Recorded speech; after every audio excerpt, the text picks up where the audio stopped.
Hi, PerspectiveWeather.com meteorologist Paul Dorian here on Thursday, July 16th. A comfortable morning here in the Mid-Atlantic region, and it will turn out to be a comfortable day once again with high temperatures generally confined to the 80s, maybe topping out right around the 90-degree mark in the Washington metro region, but Philly, New York City should hold in the 80s at comfortable levels.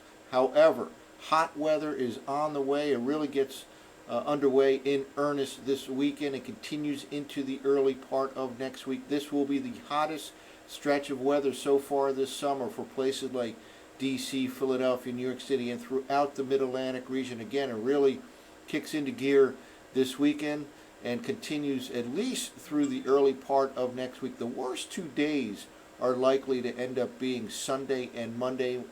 In those days, temperatures could reach all the way up into the upper 90s in parts of the I-95 corridor region. We'll get into that in a few minutes here. First, I wanted to start off with a look at the tropics. Right now, quiet scene here in the Atlantic Basin. This is the wording from the NOAA's National Hurricane Center. No tropical cyclones expected for the next 5 days. We do have some dry desert air in the tropical part of the Atlantic Ocean, and really it extends all the way into the Gulf of Mexico and across the Caribbean Sea, and that's once again inhibiting tropical storm formation or intensification.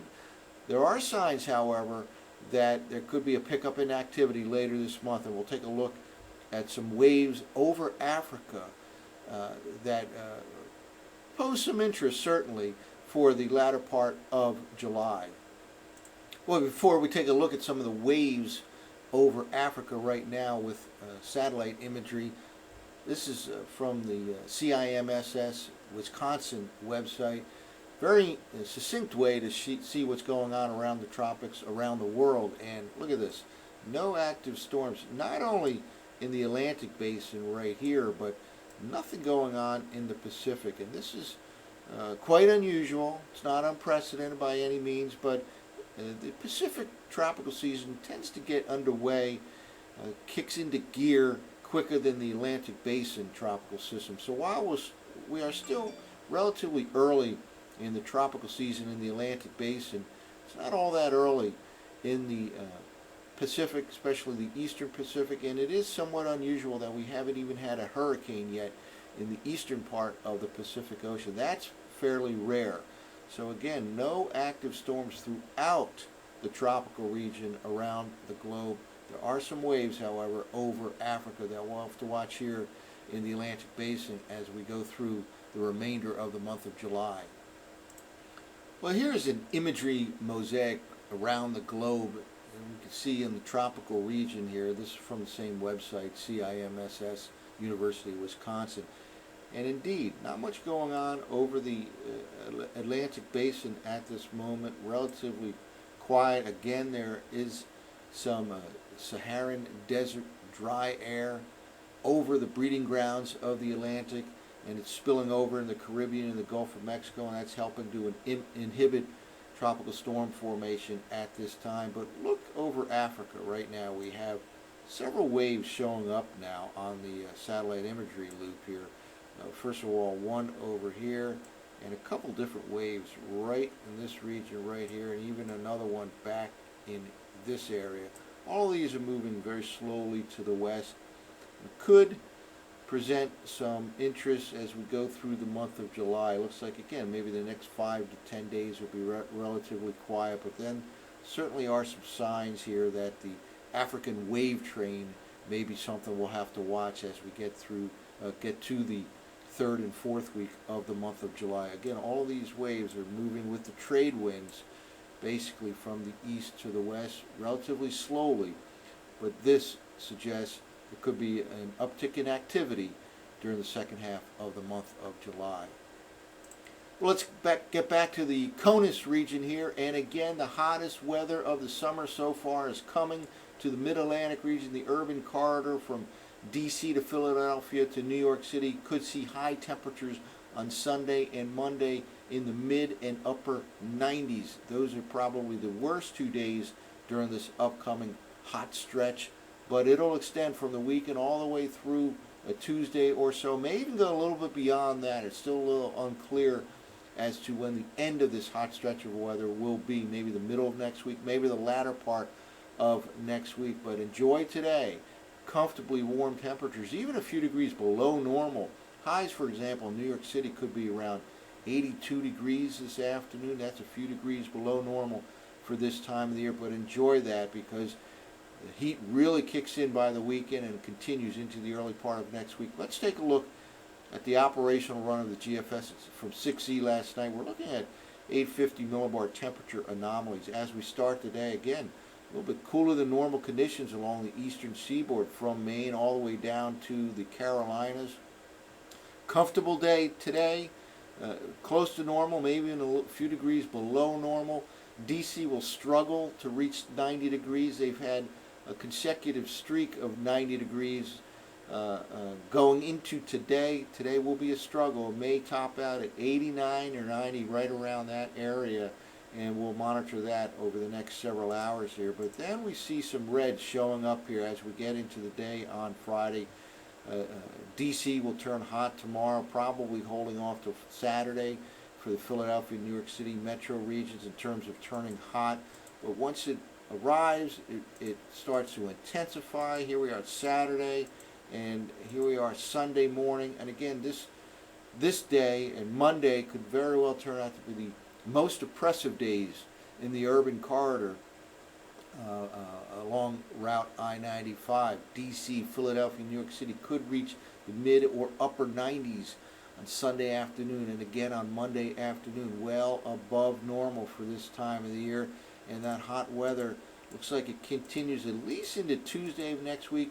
Here we are now Tuesday morning, still hanging on throughout the Northeast, throughout the Mid-Atlantic region in terms of the above normal conditions. There is hope, however, beyond that, because notice here, cooler than normal air mass starting to push into the northern plains, and we'll see the surface maps in a moment. There will be actually a decent high pressure system to our north and west by the middle part of next week, the latter part of next week, and that probably signals the end of what will be the hottest stretch of weather for the summer so far. Here we are now into Wednesday morning, still above normal conditions, at least at the 850 millibar level by the middle of next week, but this cooler than normal air mass is edging its way to the south and east and finally arrives in the Mid-Atlantic region by Thursday or Friday of next week. So expect a hot stretch of weather, but there is hope that it will end by the middle or more likely the latter part of next week for the Mid-Atlantic region.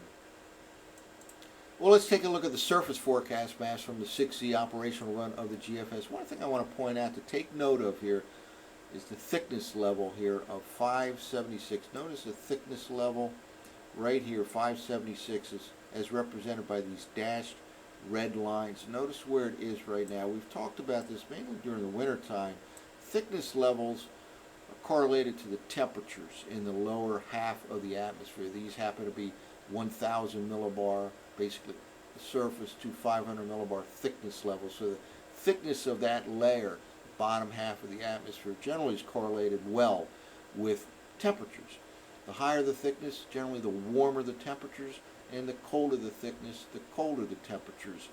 This thickness level right here represents some hot air on the southwest side of it, and watch how it expands or it moves to the north and east over the next few days, basically suggesting that hot weather down over the south central U.S. does expand to the north and east into the Mid-Atlantic region over the next couple of days.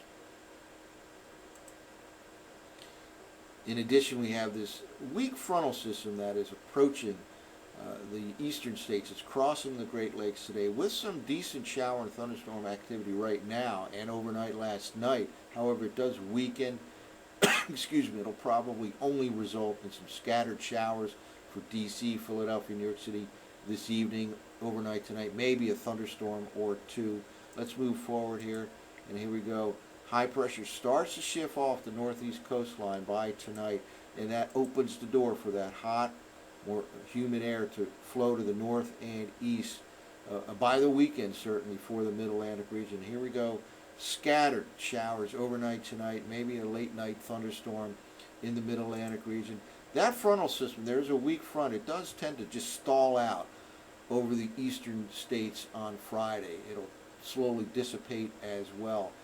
But the fact that it'll be in close proximity on Friday and Friday night means we'll have a chance of showers and thunderstorms tomorrow and tomorrow night up and down the I-95 corridor region. Certainly not a washout by any means, but the chance will be there with the stalled out frontal system, albeit a weak one, in the eastern U.S. Now let's move forward here as we get into Saturday morning.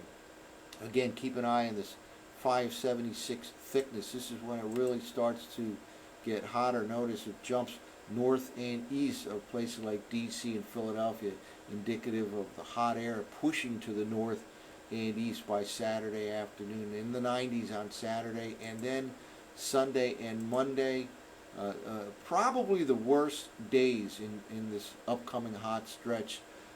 Maybe upper 90s in some spots in the D.C., Philadelphia, New York City corridor on Sunday afternoon, and again on Monday afternoon. Again, scattered showers and thunderstorms, but not anything like a total washout on either Sunday or Monday. And here we go into the day on Monday. Still, look at this 576 thickness we talked about this morning over the Tennessee Valley. Goes all the way up by Monday morning, all the way up into northern New England. Hot weather extends all the way past New York City into New England by later this weekend, into the early part of next week. And then we'll start looking upstream.